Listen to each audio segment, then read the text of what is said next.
The skies over Lincolnshire once roared with the sound of bombers. Mighty Lancaster engines rumbling through the sky like thunder. Some returned, many didn't, and it's said that some still remain. Now we're here in Bomber County in Lincolnshire, which was home to the most of Britain's airfields during the war. And although the runways are cracked and the hangars are crumbling, the memories are said to still linger.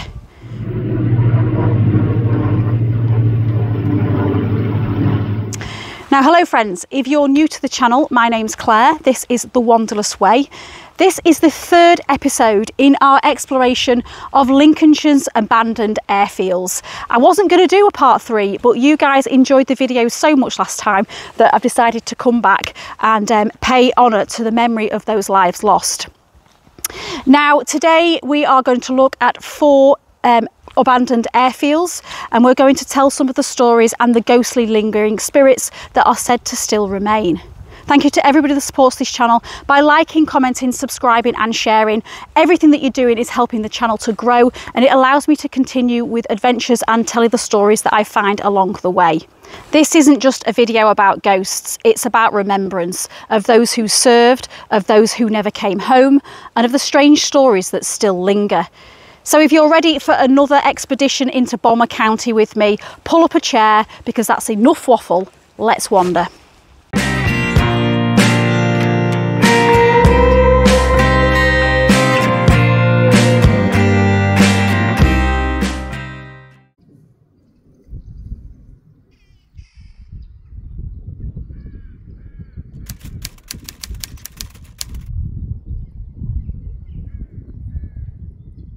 Now this one is a bit of a hidden gem, or maybe a forgotten scar. We are on the site of what was RAF Strubby, not far from the Lincolnshire coastline here. And this site in particular, it might not have made as many headlines as some of the other big bomber sites, but it played an ultimately huge part of the war, especially in the last year of the war, and played some huge sacrifices for playing that part. And if the local stories are anything to go by, some of those spirits still linger here. Now we've got a story on the wall. There is quite a few buildings still left. There's quite a lot to explore in a bit, so I'll show you soon when I'm telling you the stories. But we've got the sign here. It says, in June 1941, approval was given to construct an airfield at Strubby to act as a satellite to East Kirkby. Strubby was closer to occupied Europe than any other Lincolnshire airfield, and as a late-built airfield, it was given 3 surface runways, 3 hangars and 36 bomber hardstandings. RAF Strubby came online late in the war, opening in early 1944. But even in that short window, it became part of Coastal Command's offensive against German naval forces. From May to September 1944, it was home to No. 280 Squadron, flying Vickers Warwick Air Sea Rescue missions, and also to a strike wing of Beaufighters from 144 Squadron RAF and 404 Squadron RCAF. These heavy fighter bombers launched attacks on enemy convoys, sinking German minesweepers, rescue launches and a 3,000-ton merchant ship off Norderney on their very first mission from Strubby. But it was when No. 619 Squadron arrived in late 1944, flying Lancaster bombers, that Strubby became part of Bomber Command's final push into Nazi Germany.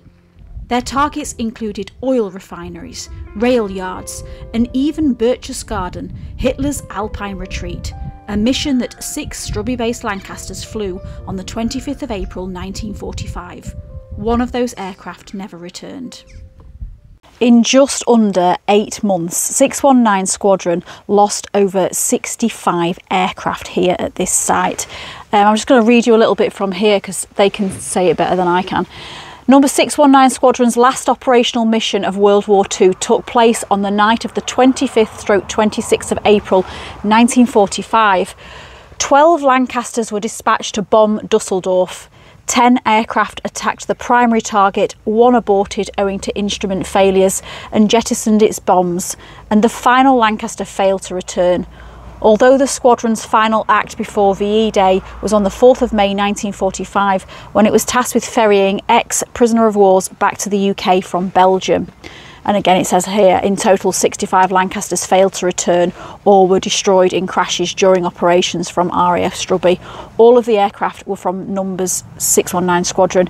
Now, I think that's probably why I mean, if you think 65 aircraft, they're not all just going to be carrying one crew member. That is a lot of lives. So there's no doubt in my mind why there's so many stories associated with this place, how many people were standing here as their last place on the ground. Locals walking the old runways at dusk have reported the figure of a solitary pilot in uniform. He's never close, just there, standing silently, half turned and then gone. One farmer told of seeing someone walking the edge of his field, a young man in dark blue boots glinting in the light. But when he called out, no one replied. The field was empty. And then there's the story of the ghostly bagpipes.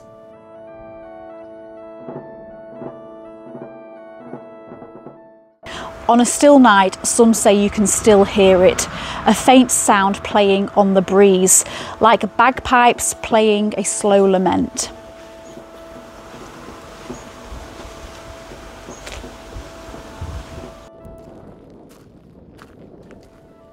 Two walkers in the late 1980s heard the music drifting over the old perimeter track.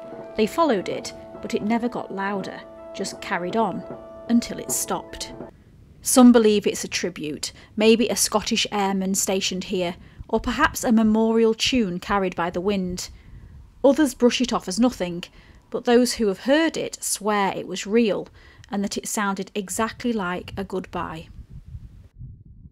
Like so many of the airfields that we've visited in this series, there is very little that remains now of RAF Strubby. Yes, they do have some of the buildings, which has been nice to see, and they do have some of the runways, which are, one here is being used by a local gliding club, and there are some of the hangars on site which are being used by local businesses. There's not as many ghost stories here as there have been on the other sites, but the numbers speak for themselves. Hundreds of men, young men, going out from this site, never to return. And there's a weight in the air here. It's almost as if the land remembers. It feels heavy somewhat. And I think that is just purely because of the history and what has happened here. It feels as though somebody is still there waiting for a mission that's never going to come.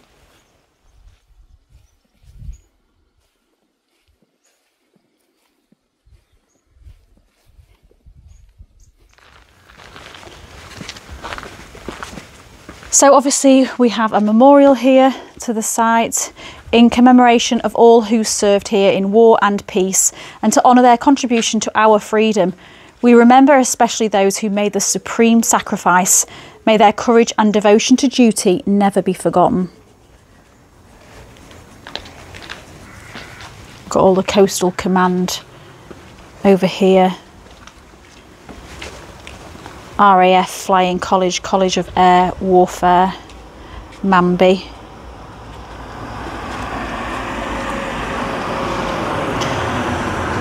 We've got Bomber Command on this side.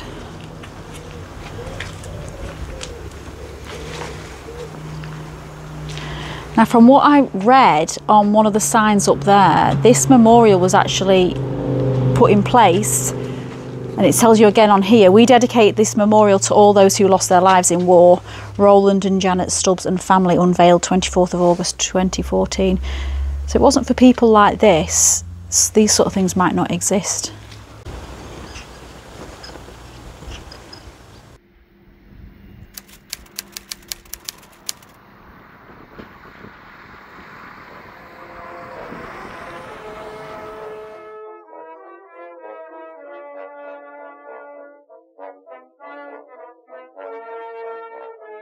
If you've ever been to Lincolnshire on a Sunday morning, then chances are you've come across Hemswell car boot, because it is one of the largest car boots in Britain, and people come from across the county each week to rummage for bargains, vintage finds, vinyl, that sort of stuff. It's a really cool place if you want to come for a day out for that sort of thing.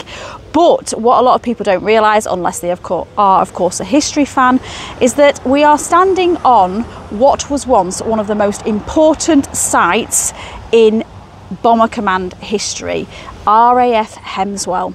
And if the rumours are anything to go by, it is not just vintage furniture that might still be hanging around. Hemswell was one of the first bomber stations to open before the war. It started operating in 1937, and by 1940 it had already made history. Aircraft from No. 61 Squadron based here carried out the first British bombing raid on a land target in Germany. The base was alive 24 hours a day. Crews were briefed, bomb loaders worked round the clock, engines were tested, and Lancasters thundered off into the night sky. Not all of them, of course, returned. In total, 122 aircraft were lost on operations from Hemswell. If you multiply that by 7 crew members per bomber, you start to understand the scale of the loss. Some of the buildings still stand, scattered across the landscape, weathered by time. Others have been swallowed up by repurposing. With the energy of the place, it lingers. And so, people say, do the airmen. Now, RAF Hemswell is not just on the radar for history fans, because the ghost hunters love it too. It has been claimed to be by some as the most haunted airfield in Britain. There are stories of phantom sentries who challenge people walking near the old barracks. Men in vintage RAF uniforms who appear to be doing their rounds, silently watching, then vanishing as quickly as they appeared. One of the most striking sightings is a burning airman, described by multiple witnesses as a man engulfed in flames running across the old runway. Some believe it echoes a real horrific event, when a returning bomber crashed and the pilot was seen trying to escape before succumbing to fire. Then there's the one-armed engineer, said to have died in a mechanical accident during the war.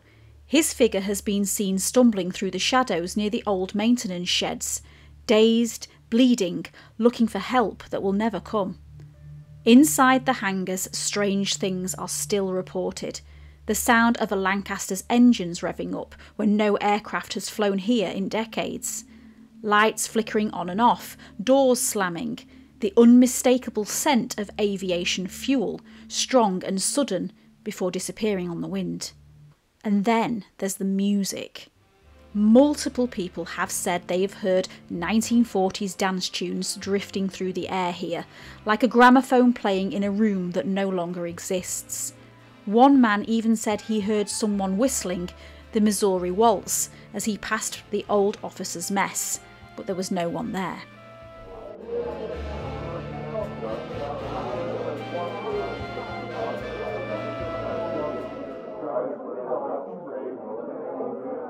There are lots of ghost stories from RAF Hemswell, but I want to personally thank one of our viewers, Chris Edwards 7047, who commented on one of the previous Haunted Airfield videos to let us know one of his own ghostly experiences that happened right here at Hemswell. It was a frosty, dark Sunday morning, just like any other, when Chris and his friend pulled up near the entrance to the Hemswell car boot sale. The road they parked on had been part of the old runway. His friend was on the phone, engine ticking over, and then they both heard it. The sound of aircraft approaching, low and heavy, but not just any aircraft. It was the unmistakable rumble of Merlin engines, the deep, resonant growl of a Lancaster bomber. The sound grew louder, closer. They looked up, expecting to see it soaring overhead. But there was nothing.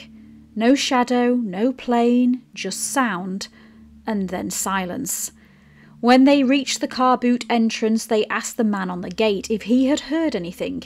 He simply smiled and said, "Well, that's the ghostly Lancaster of Hemswell. It crashed in '44. Not many people hear it. Think yourselves lucky."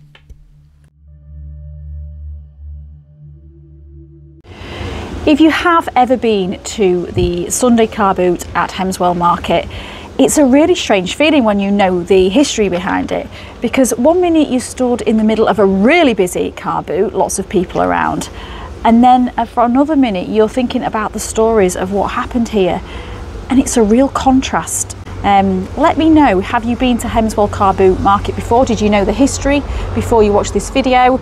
And have you had any ghostly experiences yourself?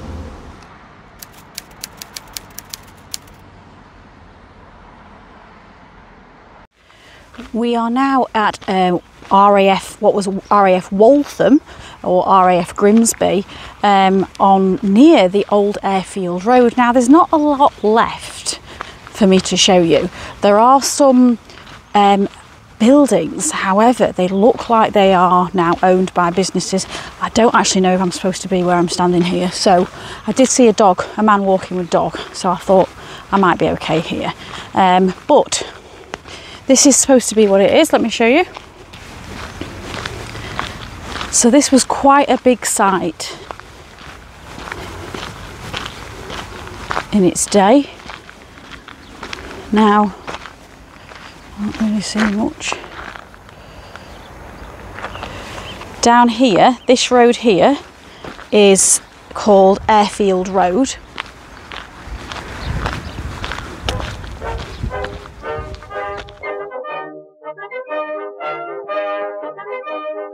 RAF Waltham officially opened in 1941, first hosting numbers 142 Squadron with their Wellington bombers.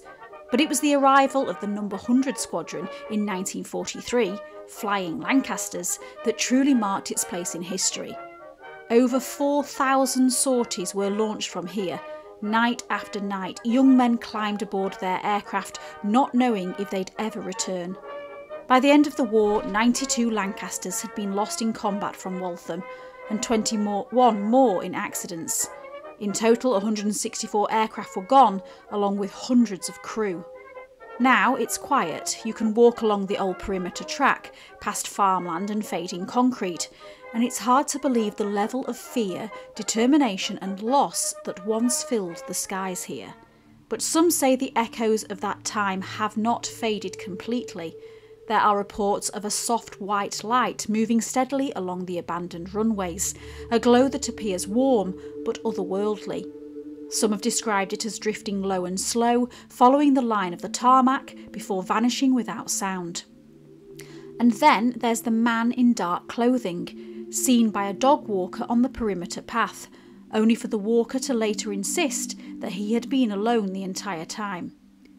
Even the current industrial estate on site hasn't escaped the strangeness. One worker saw a man in RAF uniform disappear straight through a concrete wall. The encounter disturbed him so deeply that his hair reportedly fell out, and he refused to work alone ever again. These aren't just isolated events. Paranormal reports here have continued steadily since the site closed in 1945. One of the stories, ghostly stories connected with this place, it happened on not far from Cheapside Road, which runs alongside the airfield, along the perimeter, so I'm told. And it's the story of a lady who encountered a one-armed airman. And the reason this story is so important, as ghost stories go, is because it had real, verifiable evidence to sort of back it up. In 1969, a woman living in a small house built near the perimeter of the former airfield was jolted awake in the night. At the foot of her bed stood a man. He looked young, with ginger hair, dressed in a World War II RAF uniform. And then she saw that his left arm was missing. The empty sleeve was neatly pinned to the shoulder of his tunic. He didn't speak, he just stood there, watching her silently, before fading into the dark. Shaken, the woman began looking into the history of the site and discovered that her home had been built over the remains of a wartime hut. A hut where the young airman, distraught after losing his arm in a motorbike accident, had taken his own life with a hand grenade after being declared unfit for further duty. The ghost she saw matched the story in every detail. Hair, uniform, the missing arm, the exact location.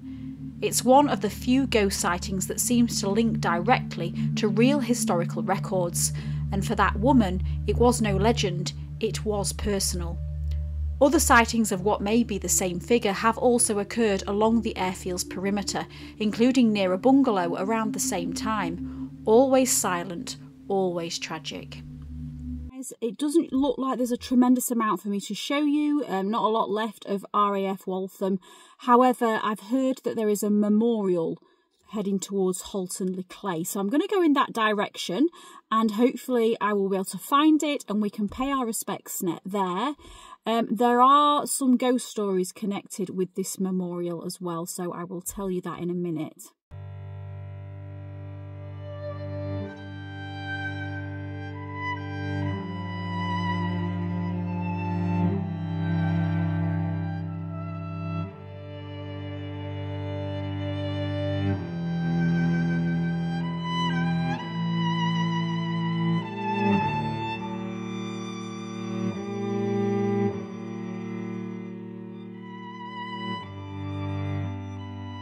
Sign here, which I'm going to read a little bit to you.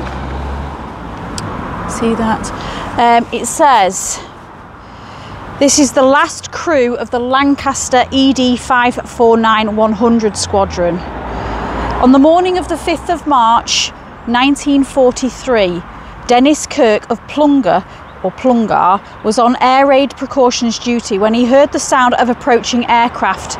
The aircraft had been on a mission to lay mines in Saint-Nazaire, France. The Lancaster MK3 ED 549-100 Squadron set off from Waltham, Grimsby on a 550-mile return journey that saw it being diverted twice from RAF Scampton and RAF Bottisford due to thick fog.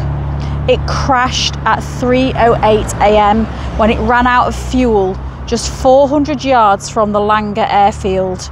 There was only one survivor of the crash and the rest of the crew sadly perished. The crew of the ill-fated Lancaster ED 549 took off from Waltham, Grimsby at 6:38 PM on the 4th of March 1943. We've got the wreckage here. John Bolton, a Plungar resident, discovered this piece of wreckage near the crash site in 2003. When former ARP officer Dennis Kirk heard of the piece, he suspected it came from the crash he had witnessed back in 1943. The piece has been identified as part of the longeron that strengthens the bomb bay. They run along both sides of the airframe above the bomb bay doors. The hole is believed to be where the pitot tube was mounted and not from combat damage as first thought. There are reports of one spirit to be seen at this 100 Squadron memorial itself. This memorial stands by the roadside in Halton-le-Clay, a quiet, peaceful tribute to the men who never came home. But even here the past might not rest. Drivers passing at night have reported seeing a figure in full RAF uniform, complete with pilot's wings, standing beside the memorial stone. Some say he's saluting, others have seen him staring solemnly ahead. One thing is for certain, he vanishes the moment headlights hit him. Now I'm told that the locals here call him the pilot of Halton-le-Clay. Whether it's memory, residual energy or something more, the stories are lingering still, much like the spirit said to walk the old airfield's edge. So much has happened here, so many young lives and so much sacrifice. The runways may have grown quiet, but the ghosts of Waltham, it seems, still remember. So there is a plaque there to the 100 Squadron. There's more as you walk along this trail. The mighty Avro Lancaster.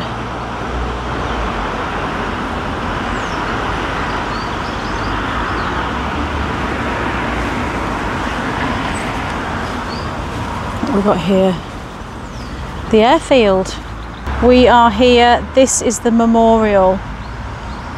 So that's the A16 that's behind us. Wow, you can see what a big site it was.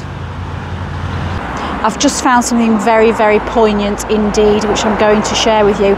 It's a plaque that is dedicated to the memory of the 593 brave airmen who took off from this airfield in defence of our nation, never to return. Let me show you.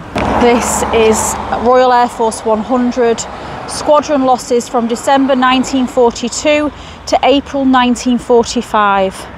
I mean, just all those names. All those names, gone but never forgotten.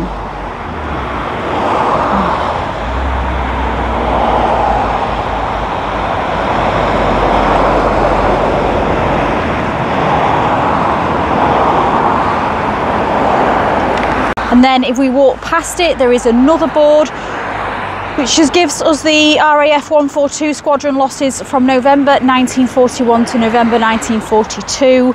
And the 550 squadron losses as well from 1943 to 1944.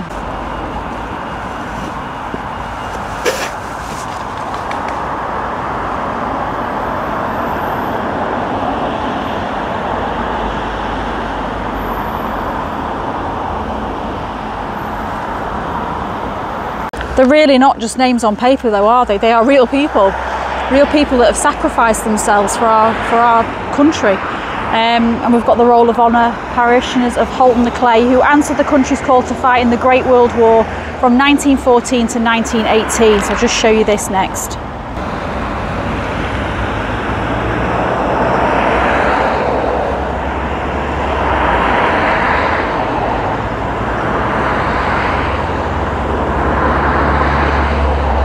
There's really very little left of RAF Waltham now. We couldn't find many buildings, couldn't find much of the runway. However, it's beautiful that we've been able to come down to the Memorial Garden and reflect. I mean, those names on the board, so many names, so many lives lost. It really puts it into perspective, the enormity of sacrifice from this airfield, just this airfield alone. That's not to mention all the other ones that we've visited in Lincolnshire. And those stories are clearly still lingering, the memories are still remaining, and hopefully there are some ghostly whispers because it might remind us why we are here.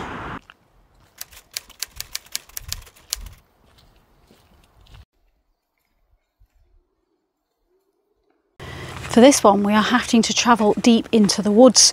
However, I'm told it's going to be worth it. And yes, look at this.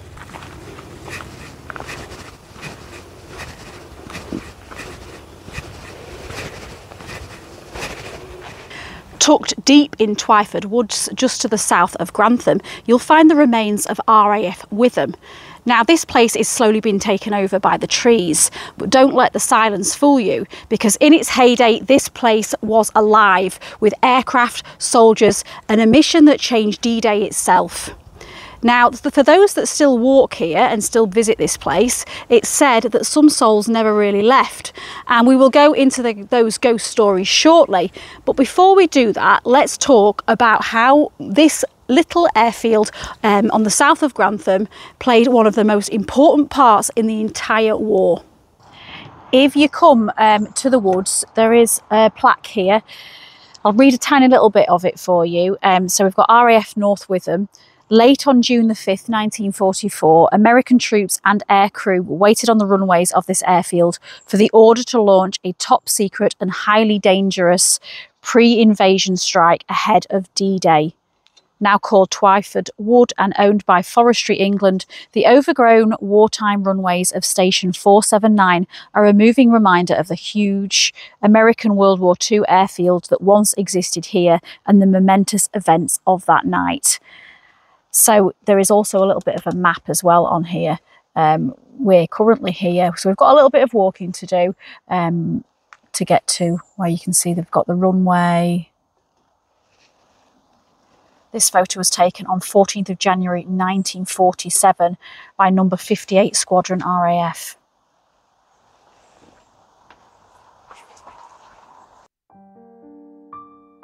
RAF North Witham opened in 1943, but it wasn't just any airfield.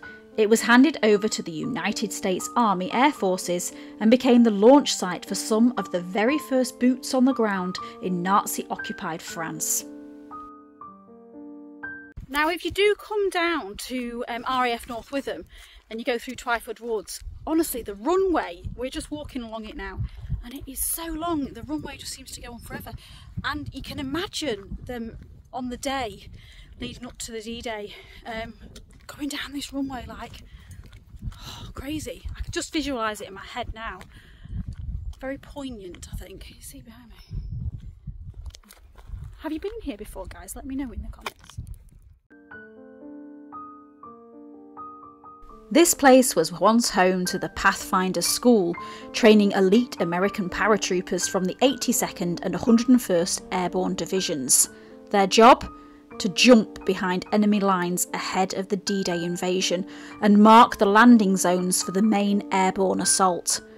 On the night of the 5th of June 1944, just hours before the world changed, around 20 C-47 Dakotas roared into the night sky from this very spot, loaded with Pathfinders. Standing among them that evening was General Eisenhower himself, watching as the first wave of Operation Overlord took off from the Lincolnshire countryside.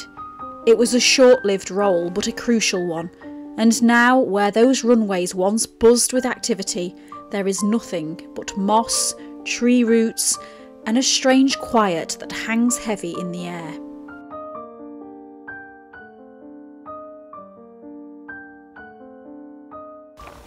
And I think it's the silence perhaps that unsettles people the most, because it's a feeling of being watched, of not being alone, even though there's supposed to be nobody else here.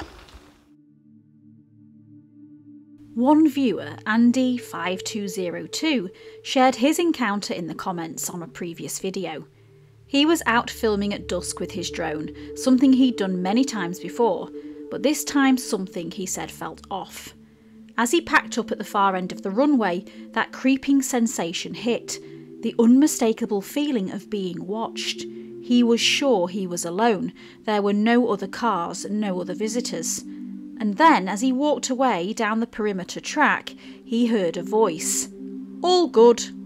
Clear as day, a man's voice just behind him. He turned, but there was no one there. He picked up the pace and made it back to his car, still the only one in the car park. It's a story that gave me the shivers the first time I read it. And to Andy5202, thank you for sharing it. These are the moments that bring these series to life. Well, he's not the only person to experience something a little bit unusual. Now, this behind me is the RAF control tower from RAF Witham. It's one of the last few things that's still standing, and visitors have reported the same sort of apparition. A figure standing in the doorway or looking out from the top in uniform. The only thing is, as they approach, it disappears. There's something different about this airfield because it didn't play the same role as some of the others in the huge bombing raids in the war. It didn't have masses of aircrew rotation, but it did play a part in one of the biggest pieces of the war, and it changed the course of history. And the silence here, I think it feels almost purposeful.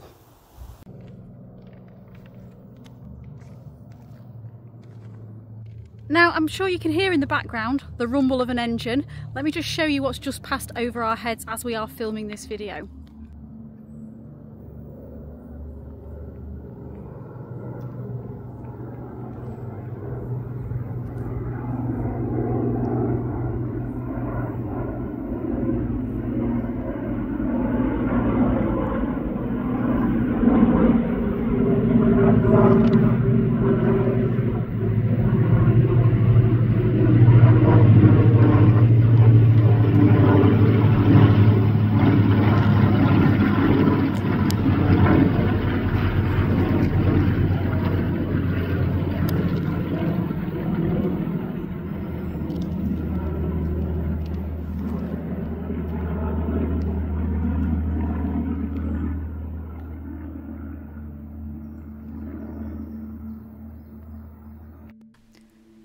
When you walk through Twyford Woods today, you're not just following a trail, you're walking across history.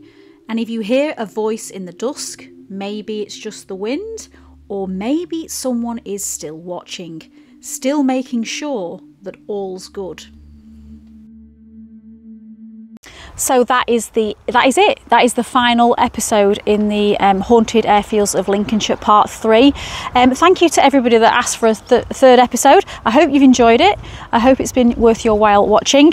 Now, I want to at this point obviously thank you all for watching, but also thank you to everybody that got involved on the last few videos and shared their own stories and their own comments. A lot of you have got connections to these airfields, and it's really nice that you're watching the videos and interacting with these stories with me. I've been Claire, you've been watching The Wanderlust Way. Now, let's not forget the reason we're all here, and that is for the stories of real people, real legends behind these tales. So let's please take a moment together to remember the pilots, the engineers, the gunners, the ground crew, and the thousands of people who went through these airfields, many of which who never returned. Now, perhaps their spirits do still linger as a reminder of their presence and of how their sacrifices helped shape the world that we live in today.